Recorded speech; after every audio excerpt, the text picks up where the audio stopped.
रात में सोते समय बहुत सावधान हो जाना चाहिए उपासक को। वैसे तो हर समय सावधान, पर सोते समय ऐसे सावधान होना चाहिए जैसे मृत्यु के समय योगी जन अपनी सारी इंद्रियों को समेट लेते हैं और अपने स्वरूप में, अपने प्रीतम के स्वरूप में लगा देते हैं। तुम रोज शयन के समय ऐसा अनुभव करो, मैं नींद में जा रहा हूं या मृत्यु में जा रहा हूं, इसमें कोई फर्क नहीं पड़ता। पता नहीं आंख खुले कि ना खुले। कितने ऐसे हैं कि सोते ही रह गए। आप अब बेहोशी की हालत में जा रहे हैं, नींद में जा रहे हैं, तो एक समय रखो कि आप अपनी शैया पर इतने समय ही जाएंगे।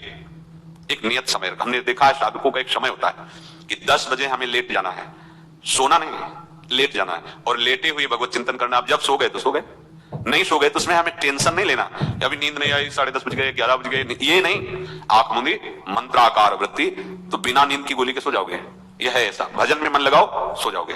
जिनको नींद ना आती हो उनके लिए सही दवा है, आप नींद का चिंतन न करके प्रभु का चिंतन करने लगो। देख लेना आप कब सो गए पता नहीं चले। और अगर सौभाग्य से नींद ना आई तो नींद में जो इंद्रियों को पुष्टता मिलती है वो होता है संसार का विस्मरण। नींद में खास बात क्या होती है कि संसार का चिंतन छूट जाता है, फिर वो मस्त हो जाता है। उसमें जो ऊर्जा शक्ति जागृत होती है। संसार के चिंतन से ऊर्जा शक्ति नष्ट होती, तो 4 घंटे 5 घंटे संसार के चिंतन से रहित पड़ा रहा सुषुप्ति में, तो उसे ऊर्जा शक्ति फिर आ गई। और अगर 4-5 घंटे आप प्रभु के चिंतन में रहे तो संसार का चिंतन छूटा, आनंद सिंधु का चिंतन हुआ, तो ये नहीं होगा कि आज रात्रि सोया नहीं तो बहुत टेंशन है, परेशानी, ऐसा नहीं होगा। भीष्म जी आज्ञा करते हैं रात्रौ च कृष्णम। ये बहुत सावधानी की बात, प्रायः इस सावधानी में नहीं रहा जाता। बचपन से सदगुरुदेव भगवान ने शिक्षा दी थी, गुरु कृपा से ऐसे उपदेश मिले थे। सोते समय कोई वार्ता नहीं, कोई अन्य चिंतन नहीं, चुपचाप अपने मन को हटाकर केवल इष्टमय करो। कब नींद आ जाती है इसकी चिंता मत करो, इष्टाकार वृत्ति करके ही सोना चाहिए। तो आगे जो लिखा पुनरुत्थिताय, जब उठो तब ऐसी वृत्ति, तो कुछ दिन बाद स्वाभाविक हो जाएगी, स्वाभाविक हो।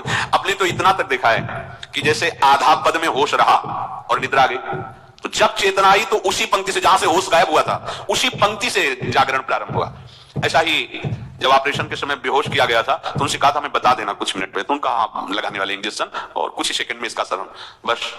तो जो पद चलाया था, जब होश आया था तो वही पद चल रहा था, मतलब बेहोशी में वो पद अपना अधिकार किए हुए था। ऐसे नींद भी तुम्हारी भजन हो जाएगी, समाधि हो जाएगी, यदि आप सोते समय प्रभु का चिंतन करेंगे। बहुत ही सावधानी की बात है। यदि इस जन्म में परम लाभ लेना चाहते हो तो इस श्लोक को अपना जीवन बनाओ। कृष्ण व्रता, हमारा जीवन का एक ही व्रत है कि हम अपने प्रीतम का भजन नहीं छोड़ेंगे, अखंड भजन। हमें ये नहीं देखना कि उपांशु मानसी को इसमें कितने गुना, हमें गुना बना नहीं देखना। हमें अपने प्रभु को बोलना नहीं है। भजन में मन नहीं लग रहा, पद गा रहे हैं, जोर जोर से चिल्ला रहे हैं, नाम कीर्तन, हमें अपने प्रभु से जुड़े रहना है। कृष्ण व्रता, कृष्ण मनुस्मरंतो, हमारा निरंतर स्मरण चले, बस ये प्रयास रखना है। जब निरंतर स्मरण की बात कहती तो फिर आगे कुछ कहना नहीं चाहिए, पर खास बात इसीलिए कहा जाता है कि आप समझ जाओ। रात्रौ च, जब कोई भी ब्रह्मचारी, कोई भी उपासक, कोई भी बैरागी त्यागी महात्मा सोते समय सावधान हो गया तो उसकी रात्रि बहुत गलत जाएगी। खास जब आप सैया पे शयन करते उस समय असावधानी हुई तो विकार छा जाएगा, ध्यान रखना। आपका चिंतन गलत हो जाएगा, आपकी चेष्टा गलत हो जाएगी, जागृत में ना सही तो स्वप्न में।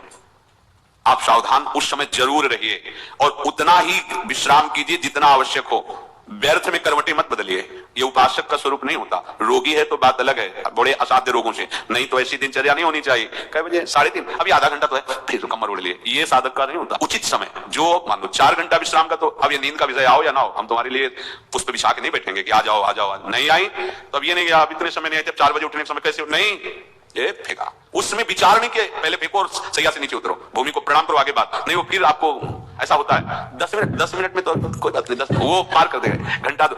रात्रौ च कृष्णम पुनरुत्थिताय, ये नियम लीजिए।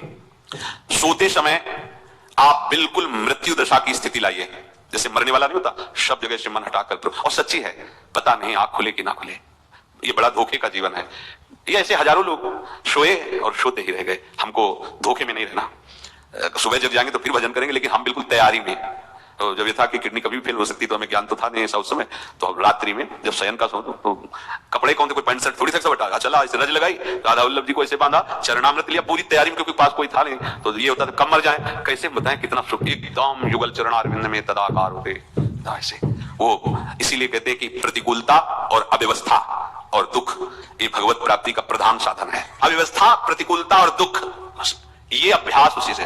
तो जब शाम के शयन करते तो पहले वृंदावन को प्रणाम करके और ऐसे भावना में प्रिया प्रिया कहते हैं कि जैसे भी आपके हैं, अगर शरीर छूट जाता है रात्रि में तो आप धोखा ना करना, आप बुला लेना पहले। और कैसे बताओ उस समय कैसे भाव होते थे, कोई पास नहीं, कोई सुविधा नहीं, 1 रुपया नहीं, तो एकदम दैन्यता, एकदम कितना सुख मिलता, वो एकदम केवल भगवत आश्रित।